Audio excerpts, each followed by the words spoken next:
Estamos en el Año Internacional de la Luz y las tecnologías basadas en la luz.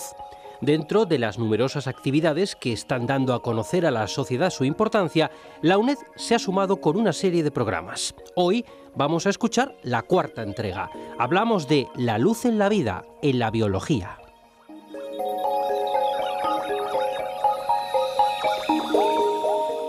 Nos acompaña la profesora Carmen Carreras, que es profesora titular de Física Aplicada y colaboradora honorífica del Departamento de Física de los Materiales de nuestra Facultad de Ciencias. Bienvenida de nuevo, profesora. Buenos días a todos. Bien, nuevo programa, como decíamos, dedicado al Año Internacional de la Luz. En esta ocasión, ¿a qué lo vamos a dedicar dentro de esta conmemoración? Bueno, pues en esta ocasión a la vida, a cómo la luz influye en la vida, en los procesos biológicos. Entonces, como ya hemos dicho en los 3 programas anteriores, el objetivo fundamental del Año Internacional de la Luz es conseguir que los ciudadanos tomen conciencia de la presencia de la luz y de las tecnologías basadas en la luz en su vida cotidiana. Hoy, como acabamos de decir, este programa está dedicado a la influencia de la luz en los procesos biológicos y voy a mencionar 2 ejemplos. Desde pequeños nos han enseñado en el colegio que la luz del sol es la fuente de vida en nuestro planeta. Gracias a ella se produce la fotosíntesis, que permite el desarrollo de las plantas y del resto de los seres vivos. Se puede decir entonces que la importancia de la luz para la vida es ampliamente conocida. Pero sin embargo hay muchas cosas que son mucho menos conocidas o incluso desconocidas. Por ejemplo, un tema de investigación actual a nivel internacional es la intervención de la luz y de la radiación electromagnética en general en los estudios sobre el origen de la vida en nuestro planeta. Con técnicas basadas en la luz, tales como la espectroscopía infrarroja o la espectroscopía Raman, se puede estudiar en el laboratorio la formación de moléculas prebióticas, es decir, con interés para la vida, a partir de moléculas sencillas como por ejemplo el agua, el monóxido de carbono, el anhídrido carbónico, el amoníaco, que están presentes en el polvo interestelar. Se están haciendo experimentos que muestran que una sopa de estas moléculas prebióticas da lugar a los aminoácidos, que son los elementos esenciales para las proteínas, y a la adenina, que es la molécula que juega un papel central en la vida, ya que es una de las 4 bases nitrogenadas del ácido desoxirribonucleico, el ADN, y del ácido ribonucleico, el ARN. Y en otros experimentos se ha conseguido formar las otras 3 bases del ADN, la guanina, la timina y la citosina. Estos experimentos muestran que los compuestos necesarios para iniciar la química prebiótica se generan en grandes cantidades en el medio interestelar y es muy factible que fueran suministrados a la Tierra por los cometas y los asteroides que durante 500 millones de años de intenso bombardeo después de la formación del Sistema Solar llegaran a la Tierra. La celebración del Año Internacional de la Luz es una oportunidad para difundir estas investigaciones entre los ciudadanos e impulsar el interés de los más jóvenes por estos temas, con el objetivo de crear vocaciones científicas.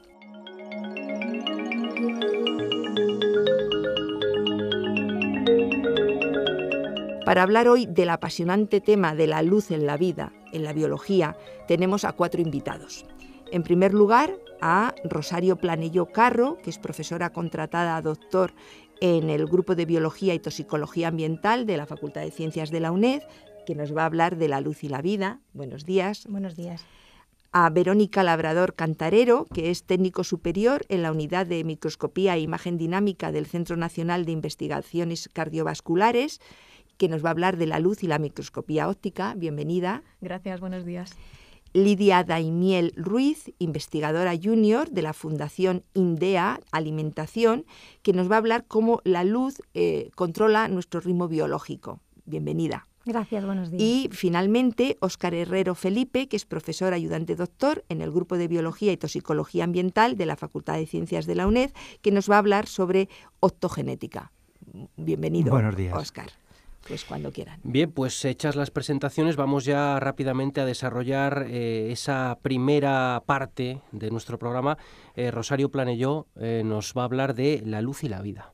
Pues sí, efectivamente, echando un vistazo a la diversidad que tenemos actualmente sobre el planeta Tierra, nos damos cuenta de que la luz ha tenido grandes momentos de influencia en los procesos evolutivos que han condicionado pues, todas las formas de vida terrestre que hoy conocemos. Y como comentaba Carmen, uno de ellos es claramente la aparición de la fotosíntesis. A todo el mundo le suena este término, pero quizás muchos oyentes no saben la implicación que ha podido llegar a tener en la evolución del planeta Tierra. La fotosíntesis es un proceso que aparece en un momento determinado y que permite a ciertos organismos que empezaban a poblar el planeta sintetizar su propio alimento a partir de materia inorgánica que formaba parte de la corteza terrestre que se estaba formando. En un primer momento fueron pequeñas bacterias, pequeños organismos unicelulares, que comienzan a generar este proceso que les permite alimentarse y además fabricar oxígeno. Como resultado de este proceso, vierten oxígeno que comienza a oxigenar el agua y a cambiar la composición tanto del agua como del aire, que en un determinado momento era muy hostil para la aparición de determinadas formas de vida, y este proceso comienza a cambiar, comienza a oxigenarse la atmósfera y pasamos de tener concentraciones del 10% de oxígeno en la atmósfera a, con la aparición o con el salto a tierra y la aparición de las plantas terrestres, ir cambiando esta proporción, de forma que la atmósfera pasa a tener una composición mucho más agradable desde un punto de vista evolutivo y da pie a la aparición de todas las formas de vida terrestre que conocemos en la actualidad y a otras muchas que se han extinguido, pero de las cuales tenemos registro fósil. En Tierra este proceso ha condicionado la aparición de ecosistemas perfectamente sostenibles. Es decir, la importancia es tremenda, porque tenemos un grupo que son las plantas, que son capaces de generar su propio alimento y que además están contribuyendo a generar una atmósfera que es la que necesitan otros organismos para poder respirar y que necesitan las células para poder realizar sus funciones vitales, sus procesos de respiración celular, etcétera. Entonces, digamos que en ese sentido, ahora mismo la vida es imposible plantearla como la conocemos sin la luz solar. Entonces, la relevancia es, por supuesto, ya no es que sea un tema fascinante, sino que la relevancia es evidente. De ahí que la preocupación que suscita la desaparición de las zonas de pulmón, digamos, que consideramos pulmones de la Tierra, esté totalmente fundamentada, porque estamos perdiendo aquellas fuentes de oxígeno a la atmósfera que son imprescindibles para la supervivencia del resto de las especies. Y luego, por otro lado, pues uno se plantea que, como comentaba Carmen, si las hipótesis que se valoran en la actualidad de que la vida surgió en principio en zonas donde no hay luz, en las profundidades marinas, cerca de las chimeneas, en zonas abisales, pues es cierta y todo apunta, evidencias científicas apuntan a que efectivamente la vida surgió en esas zonas muy hostiles, con temperaturas elevadísimas, con una acidez tremenda, y ahí se establecieron las primeras bacterias capaces de soportar esas situaciones. Uno se plantea qué hacen esas formas de vida a 11.000 metros de profundidad, incluso en la fosa de las Marianas, o a 4.000 metros de profundidad, donde la luz solar no llega, es filtrada por la columna de agua y no llega. Bueno, pues vemos que la diversidad de formas de vida incluye formas que no necesitan la luz para poder generar su propio alimento, no hay plantas a esas profundidades, pero hay prácticamente el 90% de las especies que se sitúan desde la zona media hasta la zona más profunda de las zonas marinas, son capaces de emitir luz de alguna forma, bien en simbiosis con bacterias o bien en sus propios procesos biológicos y en algún momento de su desarrollo, de su ciclo de vida.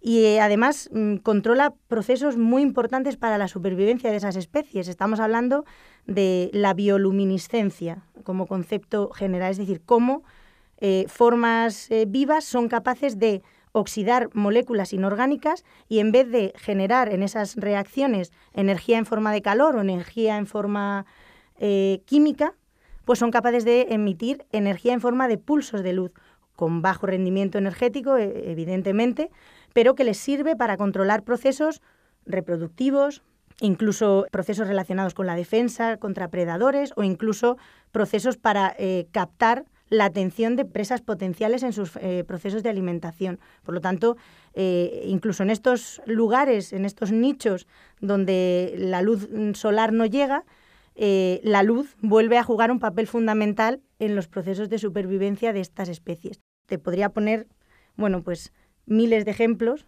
pero hablamos de calamares que son capaces de emitir luz por células específicas, que utilizan como reclamo de presas, de medusas que son capaces de sintetizar proteínas que emiten luz y que utilizan en muchos casos para deslumbrar a los potenciales predadores. Hablamos sobre todo en animales marinos, que es donde se suele producir este fenómeno, de procesos relacionados con el reclamo y la captura, por ejemplo en medusas en fotóforos, pequeñas células que tienen a lo largo de todos los tentáculos. No sé si muchos de los oyentes que nos estén escuchando recordarán a ese pez abisal poco agraciado que persigue a Dory en la película de Buscando a Nemo.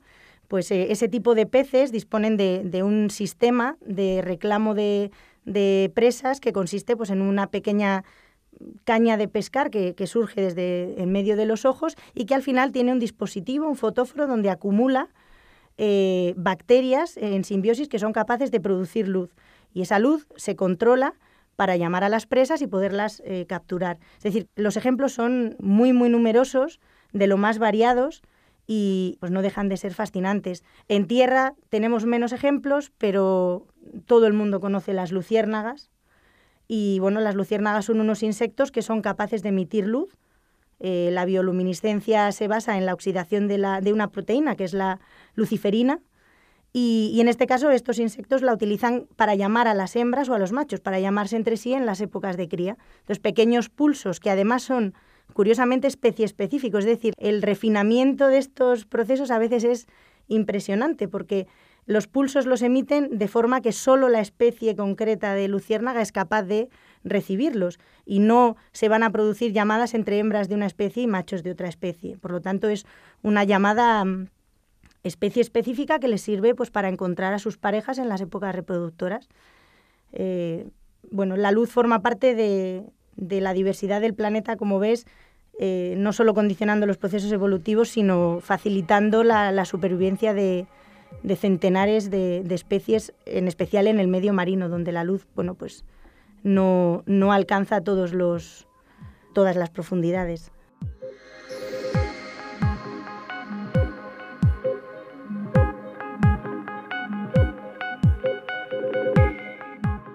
Otro aspecto que vamos a abordar en este programa es el de la luz y la microscopía óptica, y de ello nos va a hablar Verónica Labrador. Hola. Bueno, pues la microscopía es una técnica muy extendida en investigación, en muchos campos de investigación, y se basa en la interacción de la luz con la muestra. Y se sirve también de un juego de lentes muy potente. El principal uso de la microscopía consiste en generar una imagen aumentada para poder ver aquellos objetos que se salen del límite de resolución de nuestro ojo. Objetos muy pequeños, pues como pequeños microorganismos o células. Además, la microscopía óptica es muy importante porque permite hacer un estudio de muestras vivas de una manera no invasiva. La luz que empleamos en microscopía óptica forma parte del espectro de radiación electromagnética y, en concreto, empleamos la llamada luz visible, que es aquella parte que podemos detectar con nuestros ojos. Está comprendida entre los 400 y los 700 nanómetros. Estos valores de nanómetros hacen referencia a la longitud de la onda. Un nanómetro es una distancia muy pequeñita, es equivalente a 1/1000ª de milímetro. Estas longitudes de onda, además, están asociados con un color. Por ejemplo, longitudes de onda que tengan valores de 550 nanómetros, nuestro ojo los va a percibir de color verde, mientras que las longitudes de onda cercanas a 650 nanómetros van a tener un color rojo. La longitud de onda es muy importante en microscopía porque va a determinar la resolución del sistema óptico, es decir, la distancia más pequeña a la que somos capaces de distinguir dos objetos de manera individual. El problema es que si visualizáramos un objeto muy pequeñito a través del microscopio, no vamos a obtener una imagen clara, una representación perfecta, debido a que la luz, cuando atraviesa las lentes del microscopio, sufre la llamada difracción. Entonces vamos a obtener una imagen ligeramente desenfocada. Si colocamos dos objetos desenfocados muy próximos, parcialmente solapantes, la resolución será la distancia a la que vamos a poder distinguirlos de manera individual y es dependiente de la longitud de onda. Los primeros microscopios se desarrollaron alrededor del siglo XVII y empleaban directamente la luz proveniente del Sol y la observación se realizaba directamente con los ojos. Hoy en día podemos emplear cámaras especiales, otros tipos de detectores para recoger capturas o incluso grabar vídeos. Y la información que se obtenía originalmente era la cantidad de luz que la muestra dejaba pasar a través de ella. Esta técnica, que se englobaría dentro de la microscopía óptica por luz transmitida, requiere que exista un cierto contraste entre la muestra y el fondo. Si la muestra de por sí presenta algún pigmento de manera natural, pues por ejemplo algunas algas, entonces esas estructuras coloreadas, esos pigmentos, también la melanina de la piel, van a absorber luz y van a ser claramente visibles a través del microscopio. Desgraciadamente, la mayoría de muestras biológicas, vivas y tejidos son transparentes, por lo que es necesario utilizar técnicas especiales para generar un contraste, para que seamos capaces de distinguirlas del fondo. Por ejemplo, a partir del siglo XIX se han empezado a desarrollar multitud de técnicas de tinción para resaltar componentes específicos. Por ejemplo, Santiago Ramón y Cajal, en su estudio del sistema nervioso, que le sirvió para ganar el Nobel en Medicina, utilizó una tinción con plata. Cuando las muestras son transparentes, otra técnica, técnicas especiales de microscopía óptica que se pueden utilizar son el contraste de fases, el contraste por interferencia diferencial y mediante estas técnicas lo que hacemos es, en lugar de utilizar tinciones o añadir elementos extraños, colocamos una serie de elementos en el camino óptico, que es el camino que recorre la luz por el microscopio, y eso nos va a crear una especie de falso relieve, ¿no? Una imagen contrastada que nos va a permitir diferenciar las células. Sin embargo, la técnica que se utiliza más extendida en microscopía óptica es la microscopía óptica de fluorescencia.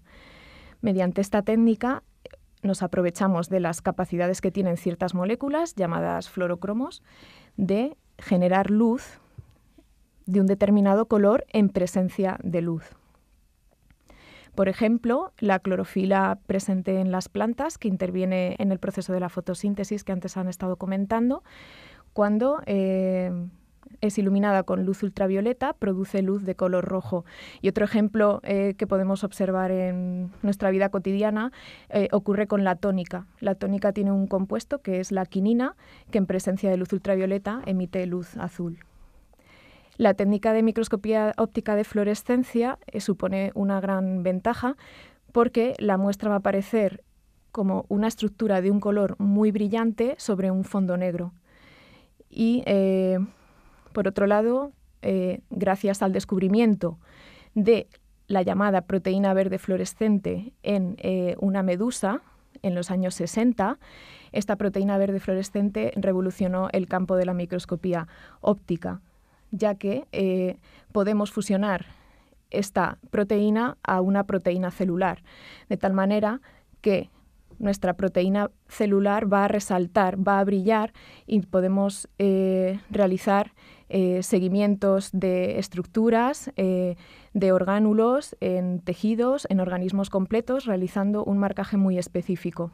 Hoy en día existe una multitud de distintas proteínas fluorescentes que producen luz de diferentes colores.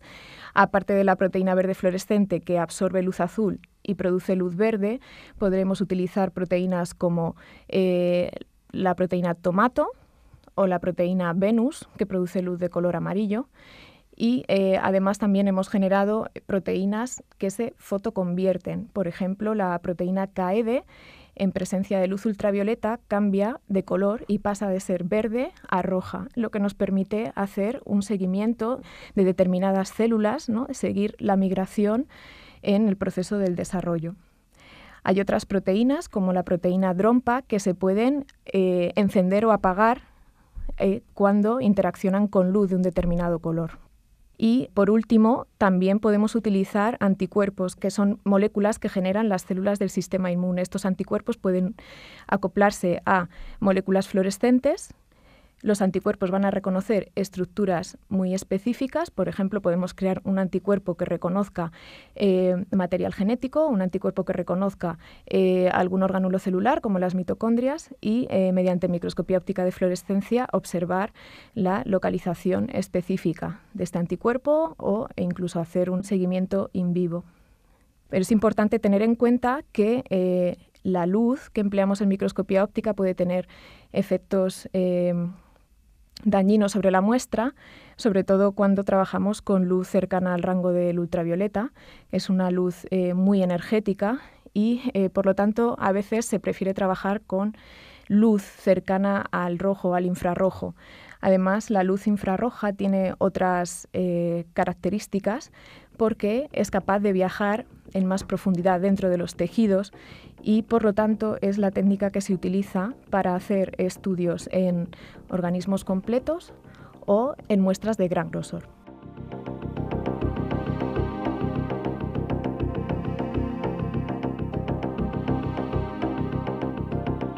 Lidia Daimiel nos va a hablar de cómo la luz controla nuestro ritmo biológico.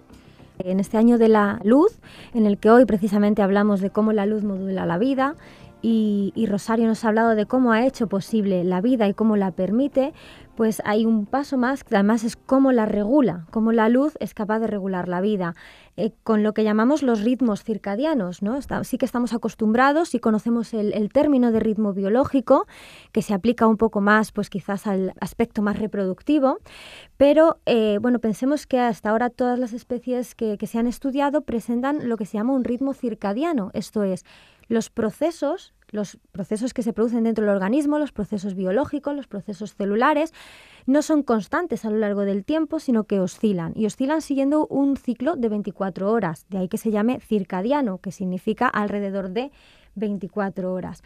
Y bueno, es fundamental para el mantenimiento del estado óptimo de la vida y del estado óptimo de la salud, tan fundamental que cuando se rompen estos ritmos, bueno, pues esto se asocia a la aparición de enfermedades, de alteraciones metabólicas e incluso algunos tipos de cáncer. Todos los organismos oscilan diferentes parámetros fisiológicos, por ejemplo, pensemos en la temperatura no es estable a lo largo de todo el día, la temperatura es más baja, la temperatura corporal por el día, y se incrementa al final del día, cuando se acerca la noche. Eso es una señal de descanso para el organismo, se mantiene alta durante la noche y antes de despertarse se produce una caída abrupta de la temperatura, y esta bajada de temperatura es una señal de despertarse, ¿no? Pero también, por ejemplo, la presión arterial se incrementa durante la noche y se incrementa específicamente, de forma también muy abrupta, alrededor de las 6 de la mañana. Muchos estudios han mostrado que los infartos de miocardio se producen generalmente en una ventana que va entre las 6 y las 8 de la mañana. Y esto es debido a este incremento en la presión arterial, que sigue incrementándose durante el día hasta alcanzar su máximo como a las 6 de la tarde, momento en el cual vuelve a descender. Entonces, estos ritmos lo que marcan es precisamente estos ritmos de actividad del organismo.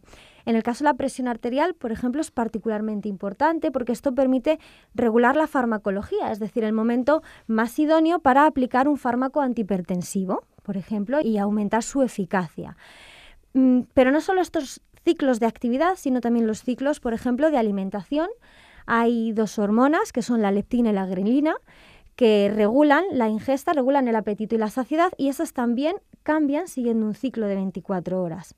¿De acuerdo? Entonces, esto es para que veamos cómo el organismo a lo largo de 24 horas se prepara para ciclos de actividad o descanso, ciclos de ingesta o ciclos de ayuna, pero ¿Cómo sabe el organismo qué momento del día es? Bueno, pues es la luz la que le dice al organismo en qué momento del día nos encontramos para regular estos procesos. Lo hace a través de unas neuronas que se encuentran en lo que llamamos el núcleo supraquiasmático, en el hipotálamo. Este núcleo está localizado encima del quiasma óptico y esta localización no es casual, esta localización es porque le permite a este núcleo conocer la intensidad lumínica que hay pues, en el ambiente a través de unos fotorreceptores específicos de la retina. Estos fotorreceptores no son los mismos fotorreceptores que se utilizan para la visión, son unos fotorreceptores específicos para activar toda esta serie de procesos que regulan el tiempo en el que se produce cada uno de los procesos celulares dentro ya de la célula o procesos dentro de un tejido. Pensemos que, por ejemplo, el hígado no es igual de eficiente sintetizando ácidos grasos u oxidando ácidos grasos a lo largo de todo el día, o el páncreas no es igual de eficiente liberando insulina, o el tejido adiposo no es igual de eficiente a lo largo de todo el día, según unos momentos u otros, para precisamente incrementar el gasto metabólico o almacenar más grasa, por ejemplo, ¿no?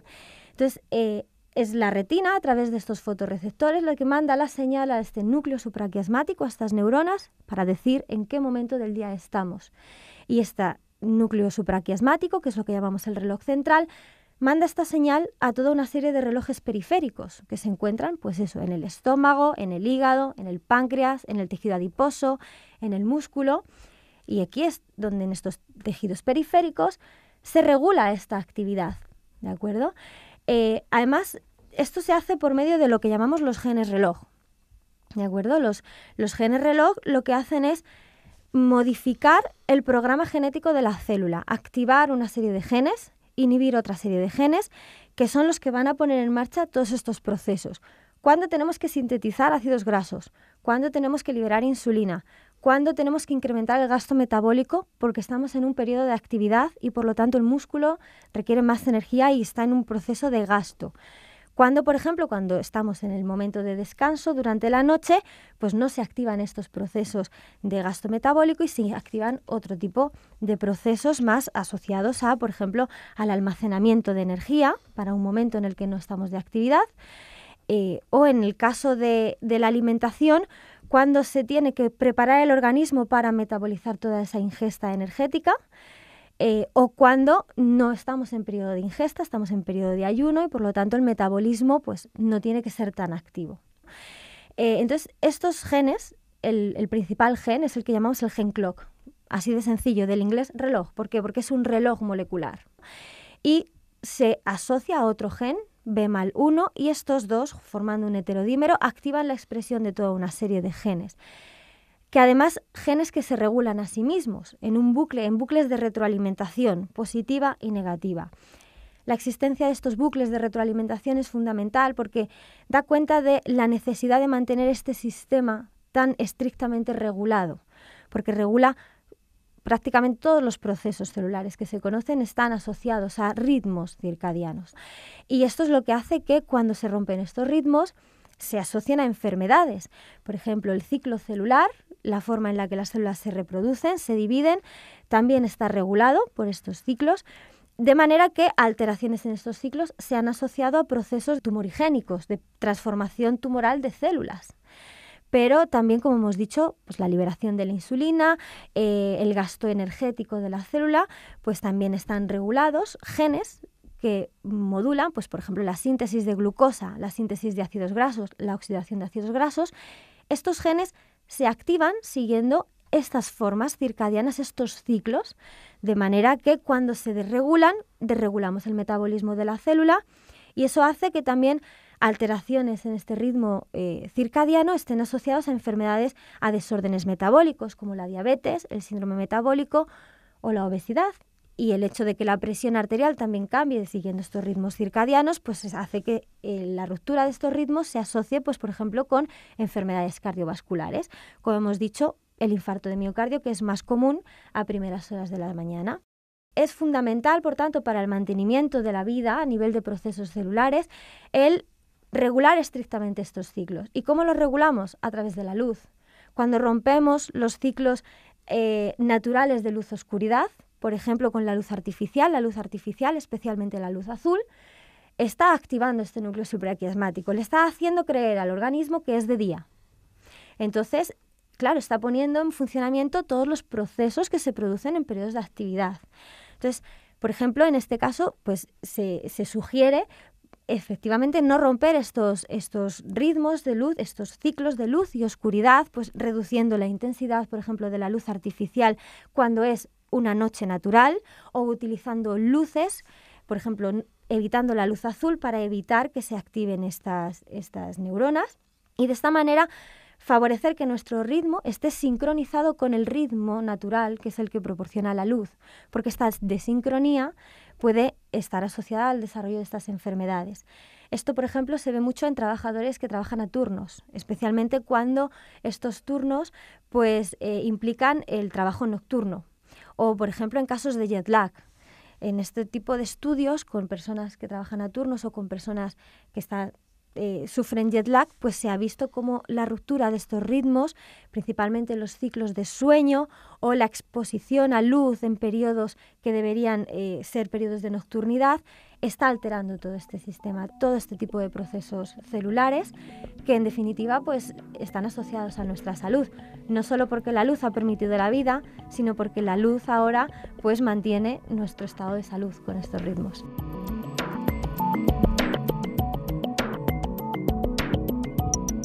Bien, y finalmente Óscar Herrero nos va a hablar de optogenética.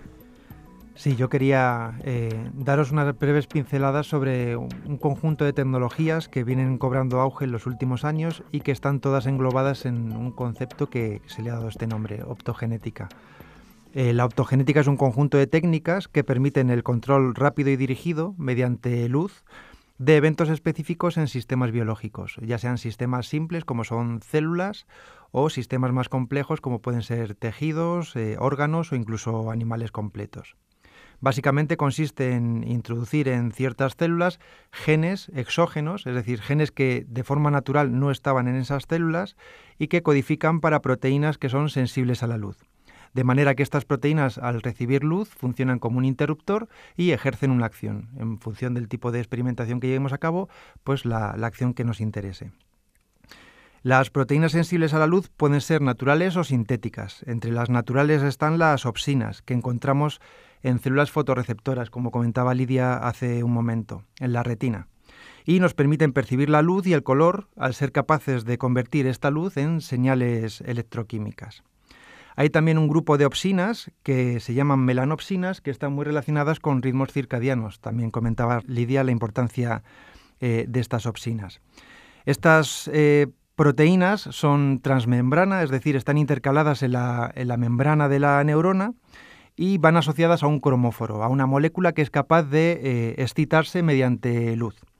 La excitación de la proteína por la luz hace que se forme un canal iónico que cambia la polaridad de la membrana de la célula en la que se encuentra, en el caso de neuronas, por ejemplo, y provoca así la despolarización de la membrana y, por tanto, la activación de señales eléctricas, que en última instancia son la base del impulso nervioso.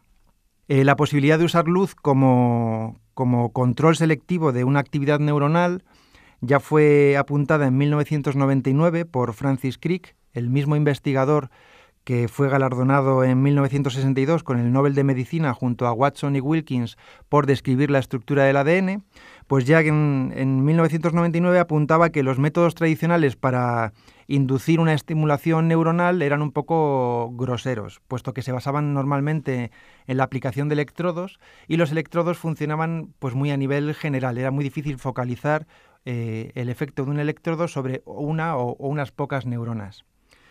Desde entonces se han publicado numerosos trabajos en los que el fundamento común es emplear proteínas que incorporen un dominio sensible a la luz y un dominio efector, haciendo que la síntesis de estas proteínas se regule genéticamente a nuestro antojo en células y tejidos de nuestro interés. Por poner dos ejemplos muy breves de la aplicación de técnicas optogenéticas en estudios recientes, en un artículo publicado en Science en junio de 2011, unos investigadores suizos demostraron que la utilidad de estas técnicas podían tener fines medicinales. En este caso, modificaron genéticamente células para insertarles un gen que se activa por luz, dando lugar a una proteína que a su vez activa una molécula capaz de reducir los niveles de glucosa. Implantaron estas células bajo la piel de ratones diabéticos y luego, simplemente incidiendo con luz sobre la piel de los ratones, vieron cómo los niveles de glucosa de estos ratones diabéticos disminuían. Este fue un ejemplo sencillo de cómo estas técnicas pueden ayudar a controlar procesos fisiológicos que de alguna forma se vean alterados en un organismo en su estado natural. Otro estudio también publicado en Science un par de años más tarde, en este caso de investigadores del Instituto Tecnológico de Massachusetts, en 2013 describían cómo habían conseguido implantar falsos recuerdos también en ratones. Y el experimento, contado de una forma muy grotesca, consistía básicamente en utilizar distintos tipos de jaulas para tener a los ratones durante un tiempo determinado. Entonces, las jaulas, cada una tenía un tipo de suelo, un olor, un color característico, y la permanencia de un ratón en una jaula determinada pues le genera, mediante impulsos nerviosos, un recuerdo. Entonces, un tipo de impulso nervioso se ve asociado con un recuerdo en concreto. Entonces, pasaban los ratones primero por una jaula en la que el recuerdo era normal, no se les hacía nada especial a los ratones, ahí generaban su recuerdo, y posteriormente se les trasladaba a una segunda jaula en las que se les producía un recuerdo de miedo. Un recuerdo de miedo básicamente se induce pues, por pequeñas descargas eléctricas en una pata. El ratón, al sufrir las descargas, modifica su comportamiento neuronal, y esta modificación del impulso nervioso la va asociando a un recuerdo de miedo propio de esa jaula.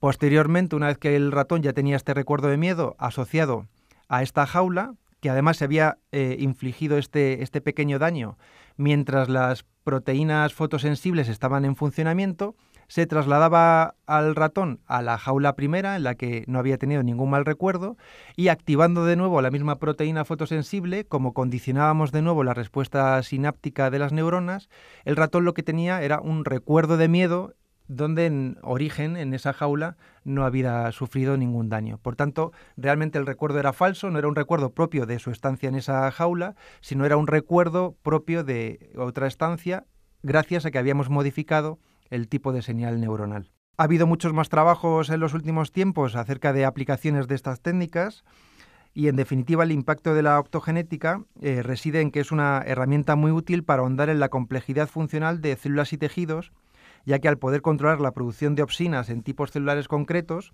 pues se facilita el estudio de diversas patologías, que en última instancia siempre es lo que nos motiva a seguir estudiando los procesos biológicos. Especialmente beneficiadas son la neurología y la neurofisiología, dado que la optogenética ya ha ofrecido nuevas respuestas a enfermedades neurológicas como la narcolepsia, el Parkinson o la esquizofrenia. Y ahora se comienza a entender un poco mejor el modo tan complejo en el que trabajan nuestras neuronas, y de esta forma se abren pues nuevos caminos, nuevas vías para el estudio de nuevos tratamientos para estas enfermedades que hoy en día todavía son muy desconocidas.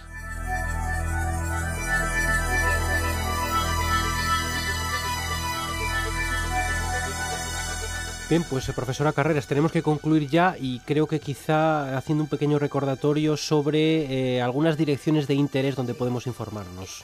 Como todos los programas anteriores y como todas las actividades que se están haciendo a lo largo y ancho de nuestro país en torno o con motivo de la celebración del Año Internacional de la Luz, se pueden encontrar, para que cualquiera pueda utilizarlas, en la página web del Año Internacional, que es www.luz2015.es.